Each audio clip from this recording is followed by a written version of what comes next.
Hey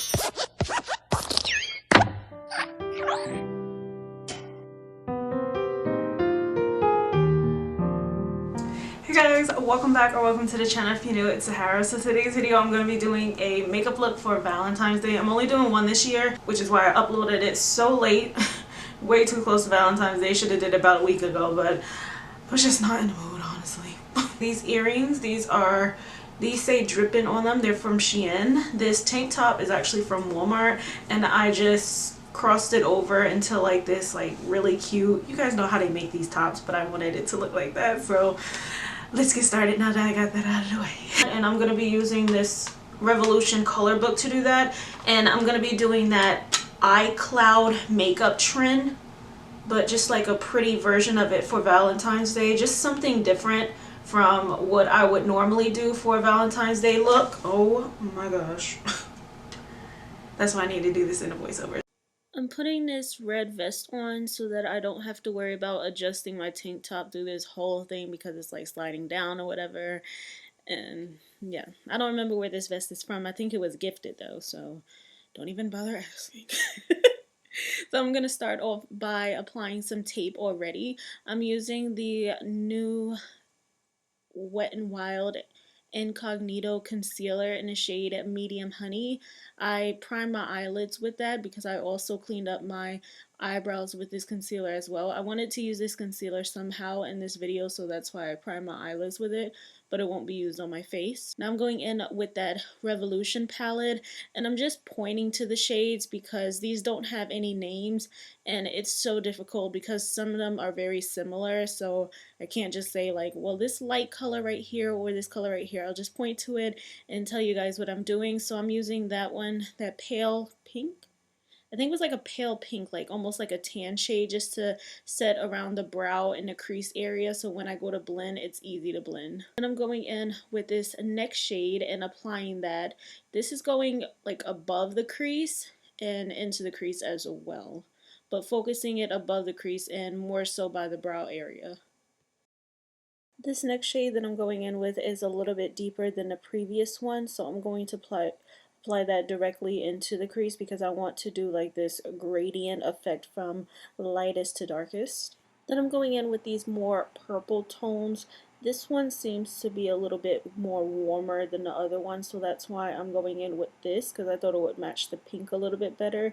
And this is just going on the outer V part. And then I'm going in with this even deeper purple, and it's like one is like a purple and one is like more of a gray purple, and that's going to be focused more so on like where you would apply eyeliner. Think of it like that way. Instead of eyeliner, we're doing eyeshadow and just blending everything together. For the clouds, you want some sort of white creamy base. I have the NYX Milk pencil. This is a chubby pencil, or the LA Girl Pro white base. I think I'm going to use the NYX one. Yes, so I'm going to dig my brush handle into it because you have to sharpen this type of thing, and I was just like, let me just get the brush out and just spread it on the back of my hand so it's nice and smooth and it's easier to apply that way. I'm also going to be using this BH Cosmetics Rose Gold brush. It's a flat, like a really thin flat, more round brush to apply this with. For the clouds, it's very hard to explain, which is why if you do decide to recreate this trend that happened a couple of years ago, I would definitely recommend doing what I did and just referring to a picture, because it's definitely harder to explain. But basically what I did was like 4 rounded, attached to each other, right next to each other type of lumps, you know, just like 1 hump, 2 hump, 3 hump, 4 hump, like that, and just like spread it out all over the lid. And that's pretty much how I did it. Like I said, refer to a picture. That's what I did. Now that I did both of them, I did the other one off camera. I'm going to go in with this Oakland Natural and Matte Metal palette. I'm going to use that white eyeshadow to set this creamy base with. You definitely want a white eyeshadow. This is just going to make sure it stays as vibrant as possible, because regular setting powder, especially translucent powder, would probably tone the white vibrancy down a lot. So I would definitely recommend going in with an eyeshadow like this. And I love this eyeshadow. Like, this is such a smooth white eyeshadow. Like, it's perfect for the inner corner as well. I used to use it for the inner corner and then I just stopped, but it's so good. Now for the most exciting part about this look, in my personal opinion, taking all the eyeshadows that I used in the crease on the outer part of the lid and going back in and blending it on the lid in an angle, like by the lash line. So I'm of course starting with the darkest shade that I used before, like that dark purple, and just blending it across. And then I'll of course go in with the pink one, like on top of that, but more so inside the lid, like on the cloud part. just like on the cloud part, and then just going back and forth, blending and adding as much as possible of any shade, every shade that I used. Doing this step will also help to really define the cloud better as well, because you're like blending just halfway so that the top part really shows, and it enhances that, you know, that curve that I was talking about, the humps. Now this part is optional, but I'm going to go in with these three shades and taking this really small tiny round brush from BH Cosmetics. It's like a flat round brush from BH Cosmetics, and I'm going to define the cloud even more by taking those shades and tapping them around the cloud, like at the top of the cloud, but not anywhere else, and blending it into the eyeshadow that's already there, the pink eyeshadow. I'm going to use the ColourPop Frozen 2 Elsa palette and going with that middle suppressed glitter. And I'm going to apply it on the back of my hand because I really wanted to make sure it was smooth going on, because this is a chunky glitter where there is like some fine pieces in it, but it's still like pretty chunky. So I wanted to press it on with a brush first, and the brush was kind of removing some of the eyeshadow from underneath, so then I just took my finger and pressed it on that way instead of doing like the star, like with the dots and stuff, like a lot of other people did with the clouds. I just wanted to do glitter instead because, again, this is a Valentine's Day look, so I wanted to keep it more simple. So for lashes, I'm going to go in with these Morphe ones in the style Sunset Boulevard. I thought the name was fitting since it's somewhere up in the sky too, like this cloud. I'm going to go in with this Revlon Rose Glow Primer for the face.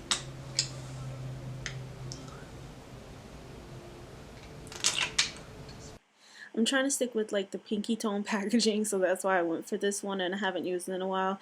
This is an illuminating primer. It's also kind of hydrating as well, but it's more like for glowiness, and I thought it would be perfect with this look anyway. For extra hydration, I'm going to use the Fenty Beauty What It Do Setting Mist. I'm going to use the e.l.f. What is this, the CC cream? Yeah, I think this is the new CC cream. And I'm also using the e.l.f. brush with it as well. I think this is in the shade 330W.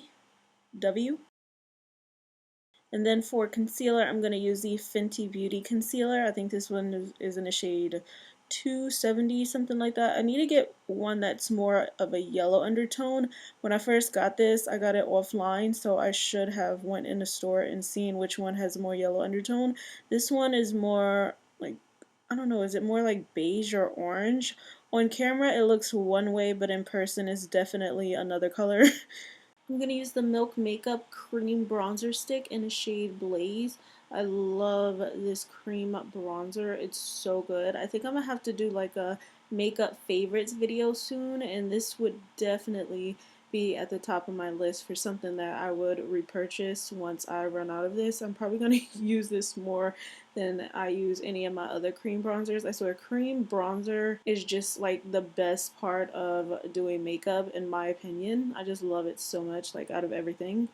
And I use this e.l.f. brush to blend out like pretty much everything today. The CC cream, the concealer, the cream bronzer, and then back to the concealer after I blended out the cream bronzer with this. So I'm surprised that the concealer didn't go darker. To set mostly just under the eyes because of creasing, I'm going to use the Fenty Beauty Banana Setting Powder.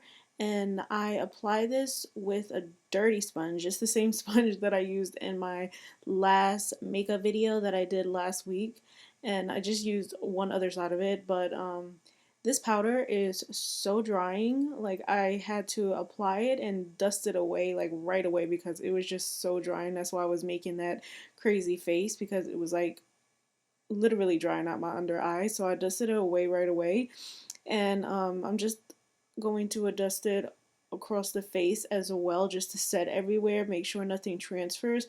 This powder is like best for someone with oily skin. Because my skin is extra dry because of the winter time, like this is not it for me. But yeah, this powder is like perfect for someone that has like oily skin. Like, I'm telling you guys, it's so drying, but it's still a really good powder.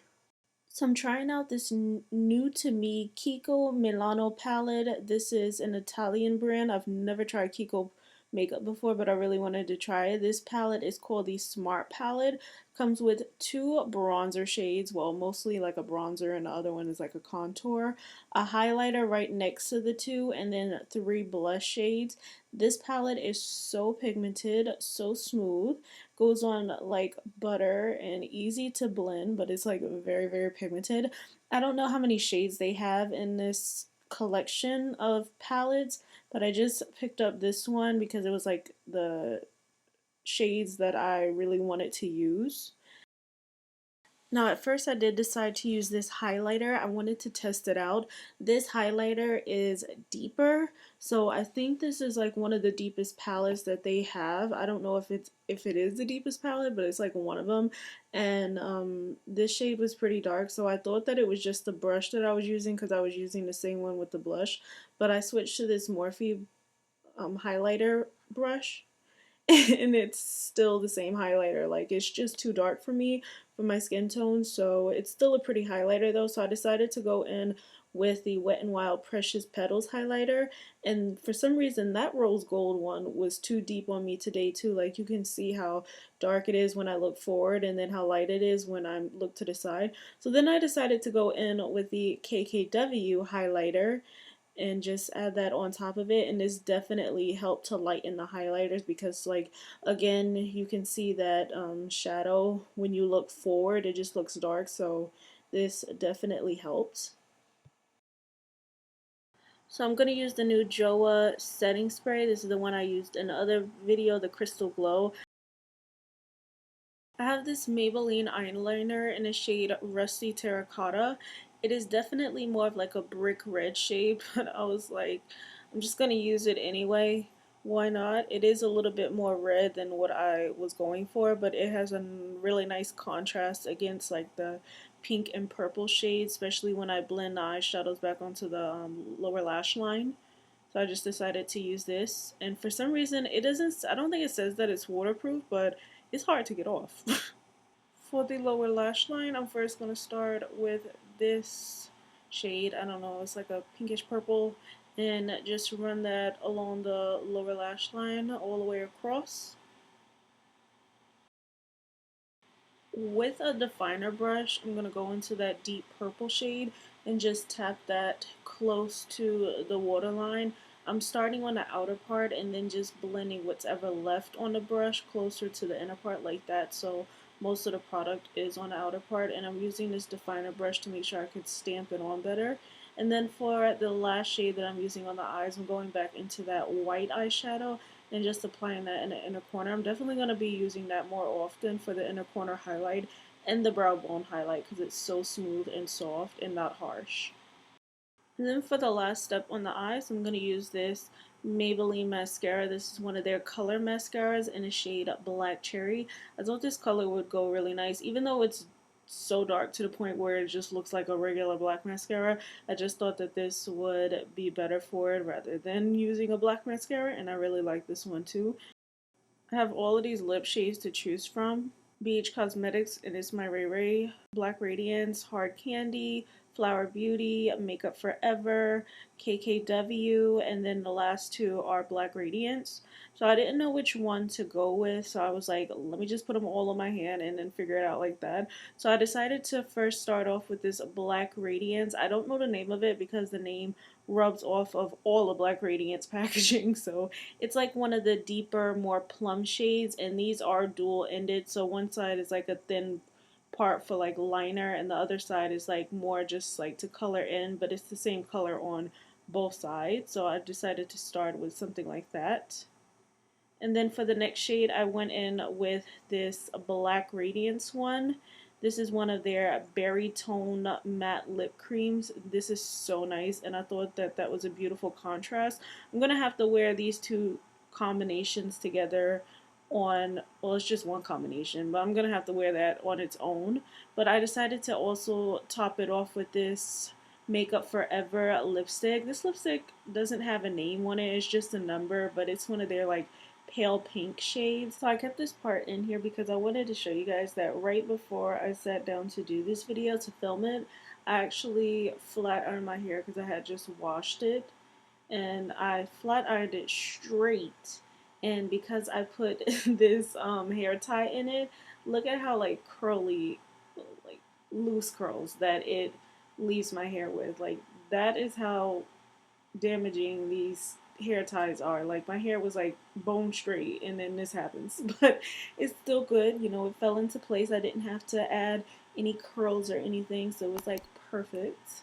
But anyway, I hope you guys enjoy. Please don't forget to like, comment, subscribe, and I will see you guys in the next video. Bye!